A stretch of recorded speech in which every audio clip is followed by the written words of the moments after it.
Assalamualaikum warahmatullahi wabarakatuh.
Innal hamdalillah nahmaduhu ta'ala wa nasta'inuhu wa nastaghfiruh wa na'udzu billahi min shururi anfusina wa min sayyiati a'malina.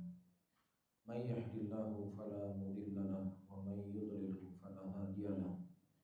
Asyhadu an la ilaha illallah wahdahu la syarika lahu iqraran bihi wa tauhidan wa asyhadu anna Muhammadan abduhu wa rasuluh.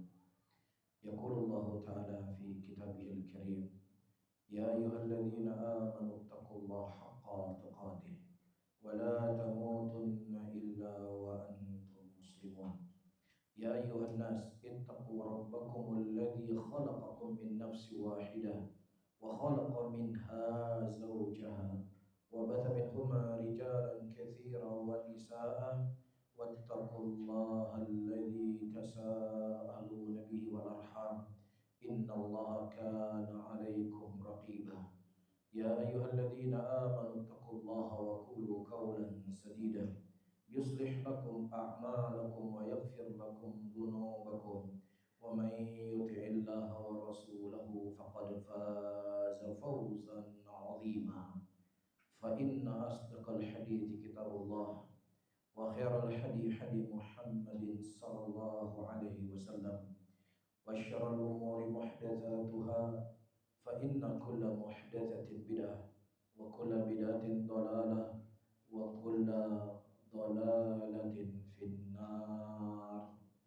أعاذنا الله وإياكم عن النار. معاشر المسلمين rahimani wa rahimakumullah.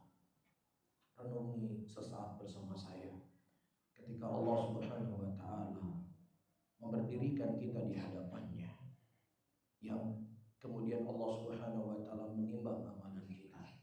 Faman thaqulat mawazinuhu fahuwa fi 'ishatin radiyah wa amma man khaffat mawazinuhu fa ummuhu hawiyah. Ketika amalan kebaikan seseorang itu lebih banyak, maka dia akan ditempatkan di dalam surganya Allah Subhanahu wa taala. Namun sebaliknya, ketika amalan kejelekannya justru lebih banyak, maka dia akan dilemparkan oleh Allah ke dalam neraka. Renungi sesaat bersama saya ketika Allah Subhanahu wa taala menimbang amalan kita. Ternyata amalan kebaikan kita terpaut sedikit saja dengan amalan kejelekan. Kalau seandainya ada satu istighfar yang tertulis dalam catatan amalan kita, kalau seandainya ada satu sholat sunnah yang kita lakukan, dan kalau seandainya ada satu rupiah yang kita sedekahkan, maka niscaya amalan kebaikan kita akan lebih banyak. Namun pada hari itu kita tidak punya lagi kesempatan untuk beribadah. Ruku kita tidak akan bermanfaat, sujud kita tidak akan bermanfaat, sedekah yang kita keluarkan walaupun sebesar gunung Uhud emas juga tidak akan bermanfaat kepada kita. Oleh karena itu, para hadirin yang dimuliakan oleh Allah, ketika Allah Subhanahu wa taala masih memberikan kepada kita kesempatan, masih memberikan kepada kita waktu, setiap kebaikan-kebaikan yang kita lakukan masih dicatat oleh Allah sebagai amalan kebaikan. Ketika istighfar yang kita lafadzkan dengan lisan kita masih bisa menghapus dosa-dosa kita, maka kita gunakan kesempatan itu sebaik-baik mungkin. Dan di antara kesempatan yang paling mulia, dan ini juga menunjukkan daripada kebaikan Allah Subhanahu wa taala kepada hamba-hambanya, Allah menjadikan ibadah itu berbeda-beda.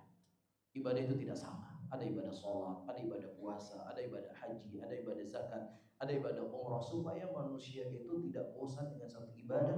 Makanya Allah Subhanahu wa taala menjadikan ibadah itu beraneka ragam. Demikian juga setiap bulan dalam satu tahun Allah Subhanahu wa taala menjadikan keutamaan masing-masing. Bulan Ramadan ada keutamaannya, bulan Dzulhijjah ada keutamaannya, bulan Dzulqa'dah ada keutamaannya. Demikian juga dengan bulan Rajab ada keutamaan sendiri yang bulan itu tidak memiliki kemuliaan atau keutamaan dibandingkan dengan bulan-bulan yang lainnya. Dalam sebuah hadis datang dari Usama bin Zaid radhiyallahu taala anhu. Usama bin Zaid adalah sahabat Rasulullah sallallahu alaihi wasallam yang paling fokus dan konsentrasi tentang ibadahnya Nabi Muhammad sallallahu alaihi wasallam, di mana beliau pernah mendengar Nabi sallallahu alaihi wasallam mengatakan, "Dzalika syahrun yaghfulun nasu anhu baina Rajab wa Ramadan wa syahrun turfa'u fil a'mal ila rabbil alamin fa uhibbu ay yarfa amali wa ana shaimun." Kata Nabi sallallahu alaihi wasallam, itulah bulan yang banyak manusia lalai pada bulan tersebut. Dia adalah bulan di antara bulan Rajab dengan bulan Ramadan, bulan di mana Allah akan mengangkat amalan-amalan manusia ke hadapannya. Dan Nabi sallallahu alaihi wasallam mengatakan, fa uhibbu ay yarfa amali wa ana shaimun. Dan aku ingin ketika Allah Subhanahu wa taala mengangkat amalanku dalam kondisi aku sedang berpuasa. Masyaallah muslimin. Dari hadis ini ada beberapa pelajaran bisa kita petik. Yang pertama, bulan Sya'ban adalah bulan diangkatnya amalan-amalan kepada Allah Subhanahu wa taala. Kita mendengar tadi Nabi kita Muhammad sallallahu alaihi wasallam, manusia yang paling terbaik di muka bumi ini, manusia yang sudah dijamin masuk surga, yang setiap hari yang beliau lakukan adalah ibadah demi ibadah kepada Allah Subhanahu wa taala. Tidak ada catatan amalan kejelekan dari catatan amalannya beliau. Tapi subhanallah, Rasulullah SAW masih butuh amalan baik, masih butuh amalan saleh. Beliau masih butuh beribadah kepada Allah Subhanahu wa taala agar ketika Allah mengangkat ibadah beliau ke langit, beliau tercatat sebagai seorang yang berpuasa. Kalau seandainya demikian kondisi Nabi kita Muhammad SAW yang beliau sudah dijamin masuk surga, maka kita yang belum ada jaminan masuk surga, jangankan jaminan masuk surga, jaminan mati di atas Islam juga kita belum ada jaminan. Sementara setiap hari kita banyak berbuat dosa, setiap hari kita banyak berbuat maksiat. Kalaupun kita beribadah dengan malas. Kalaupun dengan sudah malas, terkadang juga dibangun dengan ria. Oleh karena itu para hadirin, kita lah yang lebih butuh untuk banyak beramal di bulan-bulan mulia ini. Kita lah yang lebih butuh banyak berpuasa di bulan ini. Karena seperti telah saya sebutkan tadi, ketika air mata sudah tidak bermanfaat, ketika amalan yang kita lakukan tidak akan bermanfaat, ketika rupiah yang kita sedekahkan tidak akan bermanfaat, maka gunakanlah bulan ini sebagai bulan untuk kita memperbanyak amalan soleh dan beribadah kepada Allah Subhanahu wa taala. Dan yang kedua, bulan Sya'ban adalah bulan persiapan menuju Ramadan. Ya, bulan Ramadan butuh persiapan.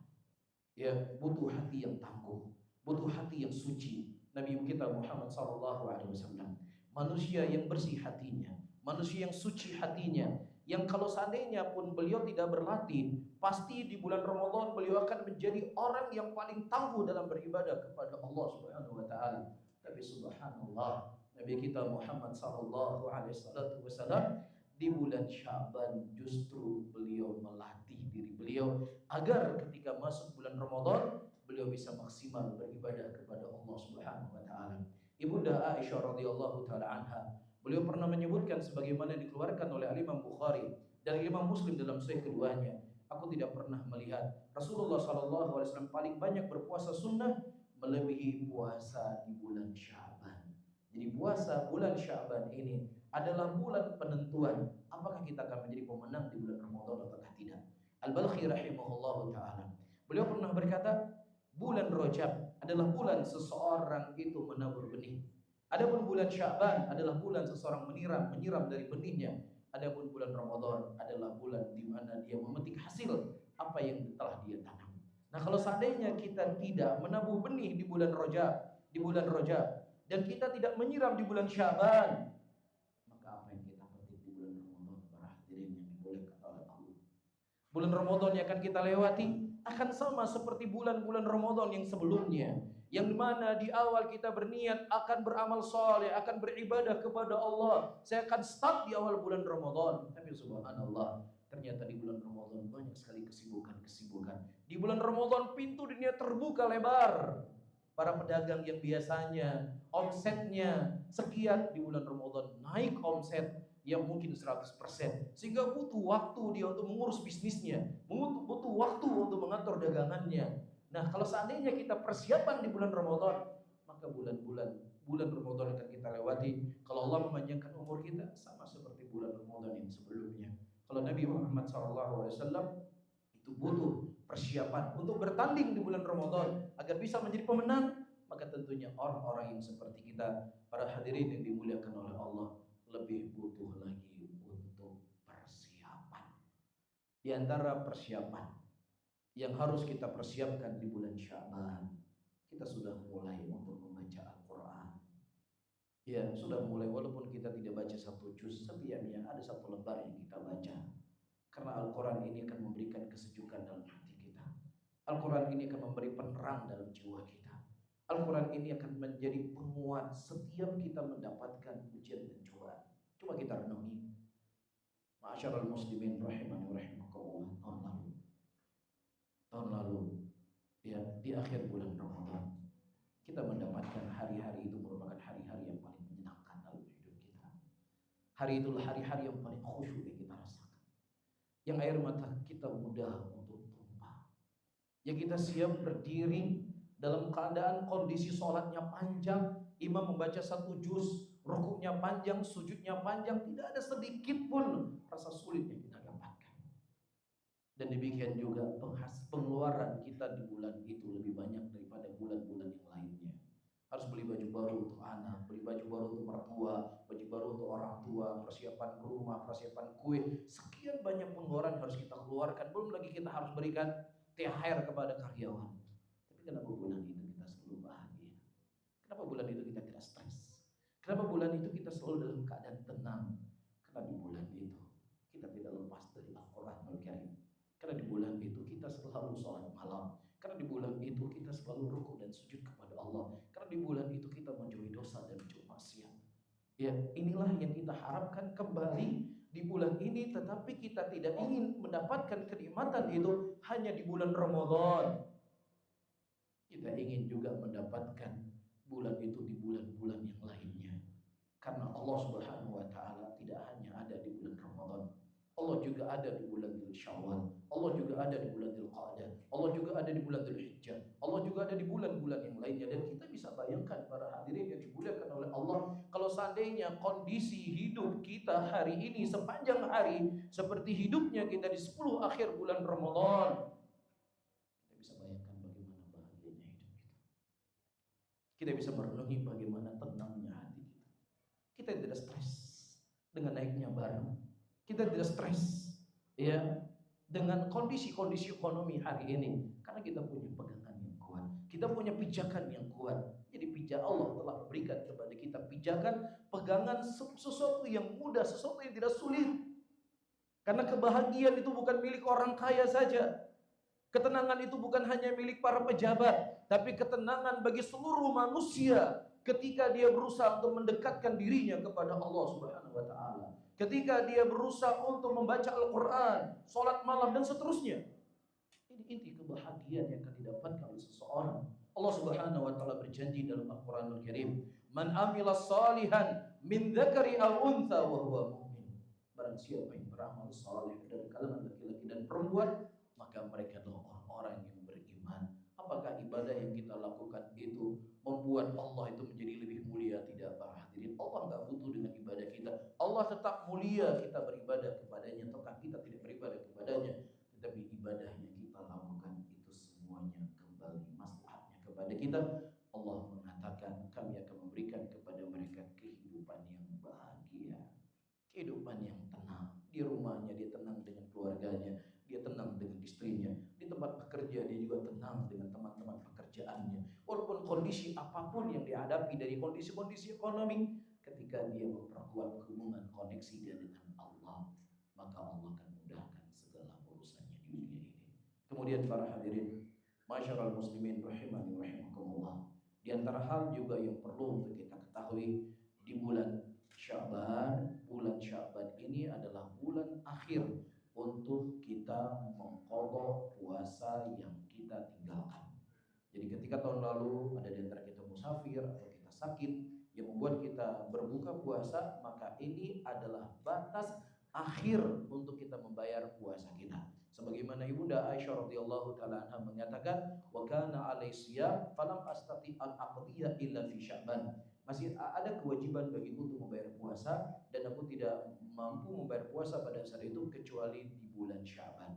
Sehingga dengan hadis ini para ulama mengatakan, barang siapa yang seseorang dia melewati Ramadan selanjutnya dan kemudian dia belum membayar puasa, kalau seandainya dia menyia-nyiakan waktu yang telah Allah Subhanahu wa taala berikan kepadanya, ya dia menanti-nantikan sampai datang bulan Ramadan selanjutnya, maka wajib bagi dia bertobat kepada Allah Subhanahu wa taala dari hal yang telah dia sia-siakan tadi. Adapun mengqadha puasa tetap mengqadha walaupun sudah melewati Ramadan selanjutnya. Sebagaimana kata Allah Subhanahu wa taala dalam ayatnya, "Faman syahida minkumul syahra falyasum." Barang siapa yang seseorang menyaksikan datangnya bulan Ramadan, maka dia harus membayarnya walaupun Ramadan itu sudah selesai, kewajiban itu tetap dia bayar. Sebagaimana dalam ayat yang lainnya, "Wa man kana minkum maridun aw ala safarin fa'iddatum min ayamin ukhra." Barang siapa yang seseorang sakit atau dalam keadaan safar, maka hendaknya dia mengganti di hari yang lainnya. Di hari yang lainnya kata para ulama, ini hari sifatnya adalah mutlak. Apakah hari yang belum masuk bulan Ramadan ataukah hari yang sudah masuk bulan Ramadan yang lainnya, hutangnya tetap harus dibayar. Tapi kalau seandainya dia tidak mampu untuk membayar puasa bulan Ramadan sampai datang Ramadan selanjutnya, dikarenakan ada uzur syar'i yang membuat dia tidak sempat membayar puasanya, maka dia tidak berdosa, namun puasa itu tetap dibayar walaupun sudah melewati bulan Ramadan selanjutnya. Kemudian yang terakhir, masyarul muslimin yang dimuliakan oleh Allah Subhanahu wa taala. Di sana ada sebuah hadis yang hadisnya diperselisihkan oleh para ulama, di mana Allah Subhanahu wa taala turun ke langit dunia di malam nisfu Sya'ban. Ada sebagian ulama yang mereka mensahihkan hadis ini, dan ada sebagian para ulama yang mereka mendhaifkan hadis ini. Namun di sana mereka mengatakan ketika seseorang mengkhususkan ibadah di malam nisfu Sya'ban, yang kemudian dia berjamaah dengan sholat-sholat tertentu atau dengan ibadah-ibadah tertentu, maka ini sesuatu hal yang tidak dianjurkan dalam agama ini. Karena kita ketahui sebuah ibadah itu akan bernilai ketika ibadah itu sesuai dengan tuntunan Nabi Muhammad SAW, dan juga ikhlas kepada Allah Subhanahu wa taala. Karena agama ini murni datang dari Allah. Tidak ada satupun orang yang berhak untuk menambah-nambah dan mengurangi apa yang ada dalam agama ini. Nabi Allah Ibrahim alaihissalam dan Nabi Allah Ismail alaihissalam, ketika keduanya selesai membangun Ka'bah, ya Ka'bah selesai dibangun, ya kemudian apa yang harus kami lakukan dengan Ka'bah ini? Kemudian Nabi Allah Ibrahim berdoa, arina manasikana wa tub alaina innaka antat tawwabur rahim. Ya Rabb kami, perlihatkanlah kepada kami bagaimana cara kami beribadah, bagaimana cara kami haji. Jadi kalau sekaliber Nabi Allah Ibrahim yang beliau sebagai Khalilullah, ya beliau tidak mengatur atau membuat atau merancang ibadah sendiri sampai datang petunjuk dari Allah Subhanahu wa taala, maka sebagian para ulama mengatakan hari Tarwiyah pada tanggal 8 Dzulhijjah itu disebut dengan hari Tarwiyah, itu di mana Allah mengutus malaikat Jibril mengajarkan kepada Nabi Allah Ibrahim alaihissalam bagaimana cara melakukan ibadah haji. Demikian juga ternukilkan dari Nabi kita Muhammad sallallahu alaihi wasallam yang diriwayatkan oleh Imam Muslim dalam sahihnya dalam Kitabul Hajj. Pada waktu itu Nabi sallallahu alaihi wasallam didatangi oleh seorang sahabat, dan kemudian sahabat ini bertanya kepada Rasulullah, ya Rasulullah, bagaimana pakaian ihram yang harus kami gunakan? Kemudian Nabi sallallahu alaihi wasallam diam, dan kemudian Umar bin Khattab radhiyallahu taala anhu menceritakan Rasulullah sallallahu alaihi wasallam didatangkan wahyu kepada beliau dalam keadaan beliau ditutup oleh Umar bin Khattab, dan Nabi merasakan kesakitan ketika beliau menerima wahyu. Dan kemudian selesai beliau menerima wahyu, Rasulullah berkata, siapa yang bertanya kepadaku tadi tentang memakai pakaian ihram? Subhanallah. Nabi tidak langsung menjawab. Nabi menunggu wahyu yang datang dari Allah Taala. Yang ini menunjukkan kepada kita yang mengatur agama ini, boleh tidak boleh, halal atau haram, ibadah ataukah tidak ibadah, itu murni dari Allah Subhanahu wa taala. Tidak punya hak Nabi sallallahu alaihi wasallam. Beliau membuat ibadah, Nabi itu hanya menjalankan apa yang diperintahkan oleh Allah Subhanahu wa taala, bukan merancang ibadah tapi melaksanakan perintah. Demikian Al-Imam Zuhri rahimahullah, seorang ulama tabi'in, berkata, wa 'alallahil bayan wa 'alar rasul balagh wa 'alaina taslim. Allah yang menerangkan agama ini, Allah yang menurunkan agama ini, Rasul yang menyampaikan apa yang datang dari Allah Subhanahu wa taala. Adapun kita, secerdas apapun kita, sepinter apapun kita, dalam agama ini kita cuma sekedar mengikuti apa yang telah dicontohkan oleh Nabi sallallahu alaihi wasallam. Barakallahu li wa lakum fil Qur'anil azim wa nafa'ani wa iyyakum bima fihi minal ayati wa dzikril hakim. Fataqabbalallahu minni wa minkum innahu samii'un alim.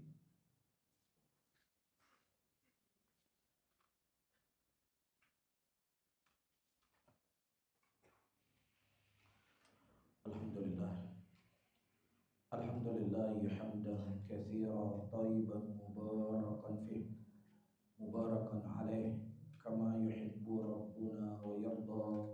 Wa usalli wa usallim ala nabiyyina al-karim Muhammadin wa ala alihi wa ashabihi wa man tabi'ahum bi ihsanin ila yaumiddin. Yaqulullahu ta'ala fi kitabihil karim, a'udzu billahi minasy syaithanir rajim. Bismillahirrahmanirrahim. Wal 'asr innal insana lafi khusr illa alladhina amanu wa 'amilus solihati wa tawassaw bil haqqi wa tawassaw bis sabr. Innallaha wa malaikatahu yusholluna 'alan nabi ya ayyuhalladzina amanu shallu 'alaihi wa sallimu taslima. Allahumma shalli ala sayyidina Muhammad wa ala ali Muhammad kama shallaita ala Ibrahim wa ala ali Ibrahim innaka Hamidun Majid. Allahumma ighfir lil muslimin wal muslimat wal mu'minin wal mu'minat al ahya'i wal amwat. Rabbana atina fid dunya hasanah